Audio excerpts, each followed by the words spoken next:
Bienvenue à tous et toutes pour ce temps de Lectio Divina où nous allons retrouver la parole que nous allons méditer ensemble. Je suis dans l'évangile de Jean au chapitre 10 et je prends à partir du verset 22. Je vais lire le texte 2 fois, après j'en retire quelques mots et nous terminerons par une prière. Jean 10, verset 22. On célébrait alors à Jérusalem la fête de la dédicace. C'était l'hiver. Au temple, Jésus, lui, allait et venait sous le portique de Salomon.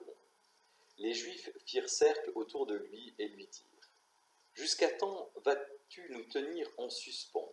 Si tu es le Christ, dis-le-nous ouvertement. » Jésus leur répondit : « Je vous l'ai dit, et vous ne croyez pas. Les œuvres que je fais au nom de mon Père me rendent témoignage. Mais vous ne me croyez pas parce que vous n'êtes pas de mes brebis. Mes brebis écoutent ma voix et je les connais, et elles viennent à ma suite. Et moi je leur donne la vie éternelle. Elles ne périront jamais, et personne ne pourra les arracher de ma main. Mon Père, qui me les a donnés, est plus grand que tout, et nul n'a le pouvoir d'arracher quelque chose de la main du Père. Moi et le Père, nous sommes un. » Les Juifs, à nouveau, ramassèrent des pierres pour le lapider. Mais Jésus reprit : « Je vous ai fait voir tant d'œuvres belles qui venaient du Père.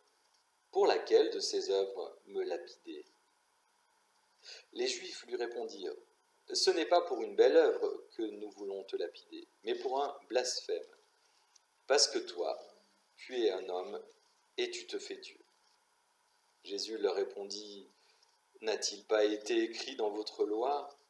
J'ai dit, vous êtes des dieux. » Il arrive donc à la loi d'appeler Dieu ceux auxquels la parole de Dieu fut adressée.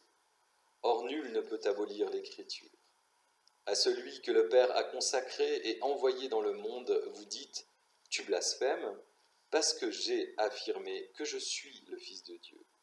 Si je ne fais pas les œuvres de mon Père, ne me croyez pas. Mais si je les fais, quand bien même vous ne me croiriez pas, croyez en ces œuvres, afin que vous connaissiez et que vous sachiez bien que le Père est en moi, comme je suis dans le Père. »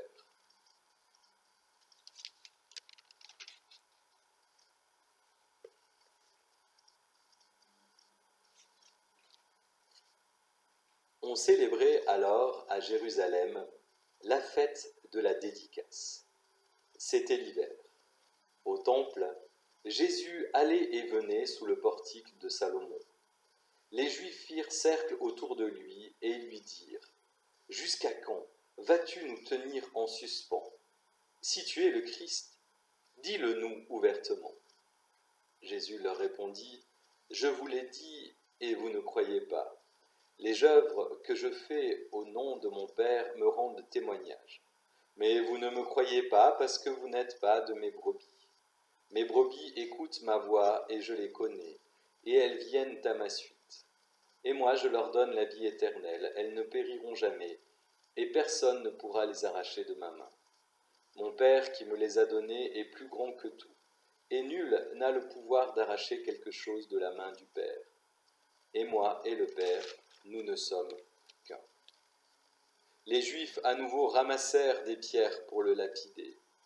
Mais Jésus reprit : « Je vous ai fait voir tant d'œuvres belles qui venaient du Père. Pour laquelle de ces œuvres voulez-vous me lapider ? » Les Juifs lui répondirent : « Ce n'est pas pour une belle œuvre que nous voulons te lapider, mais pour un blasphème. Parce que toi, qui es un homme, tu te fais Dieu. » Jésus leur répondit : « N'a-t-il pas été écrit dans votre loi ? J'ai dit, vous êtes des dieux. » Il arrive donc à la loi d'appeler Dieu ceux auxquels la parole de Dieu fut adressée. Or nul ne peut abolir l'Écriture.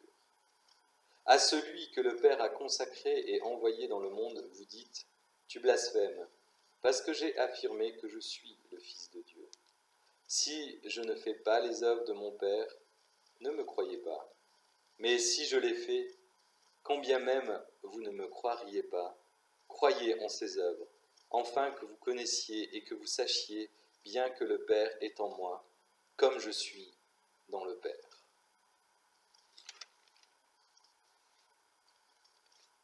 Quelques mots dans ce texte.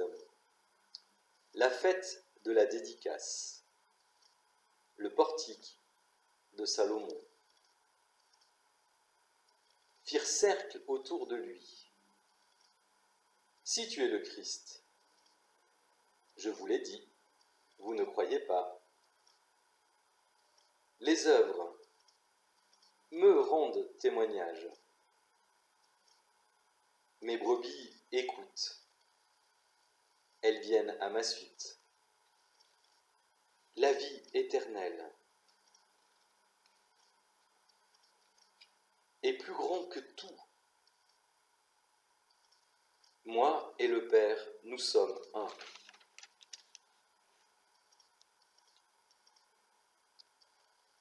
Le lapidé.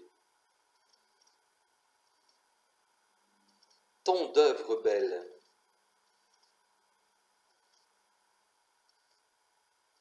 Un blasphème.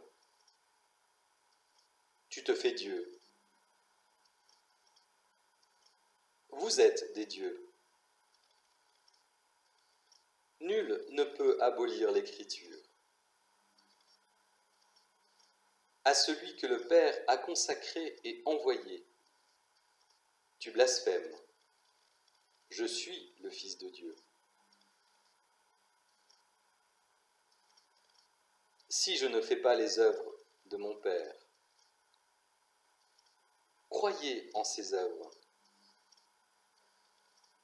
Le Père est en moi, comme je suis dans le Père.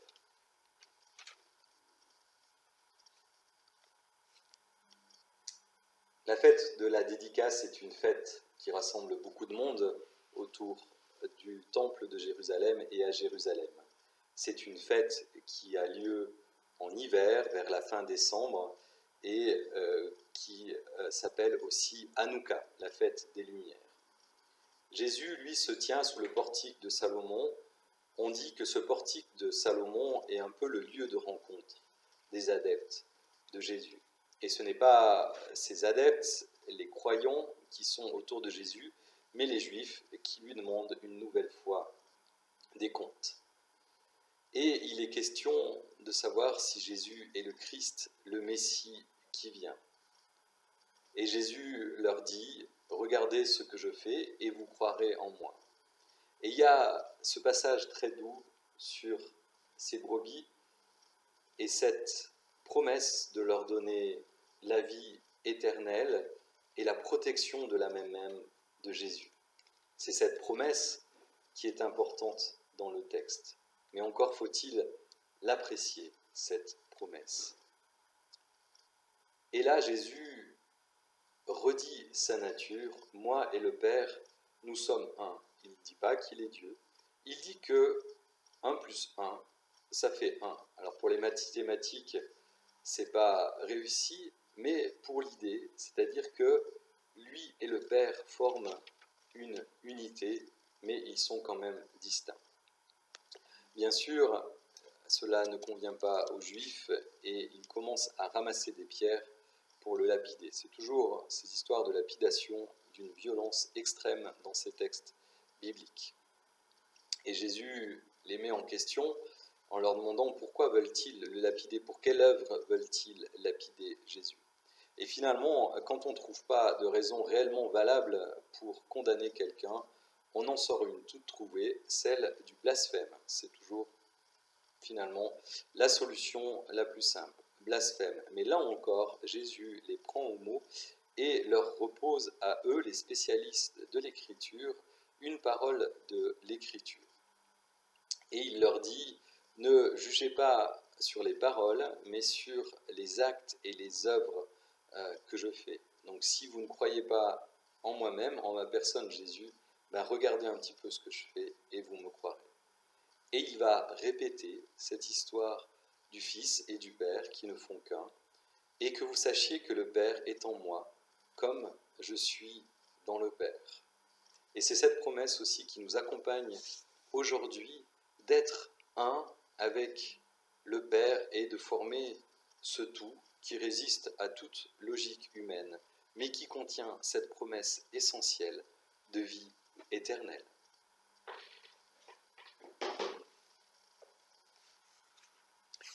et nous allons partager une méditation sur les psaumes.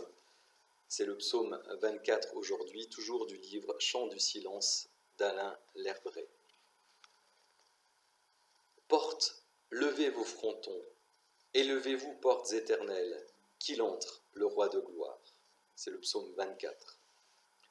Portes d'éternité, ouvrez-vous au-dedans de l'homme et qu'il creuse sa demeure, l'invisible. Tout est en lui, et par lui, et pour lui, l'arc de l'univers, la tendresse de la terre, et l'harmonie, et le secret du chant des hommes. Porte d'éternité, ouvrez sur l'invisible. Tout est en lui, et par lui, et pour lui, l'épure de l'esprit, l'innocence de l'action, et la droiture et le tranchant de la parole. Porte d'éternité, ouvrez sur l'invisible. Tout est en lui, et par lui, et pour lui, le cœur mendiant, la main appauvrie, et le grave et le léger d'un visage aimant. Porte d'éternité, ouvrez-vous au-dedans de l'homme, et qu'il creuse sa demeure, l'invisible. Amen.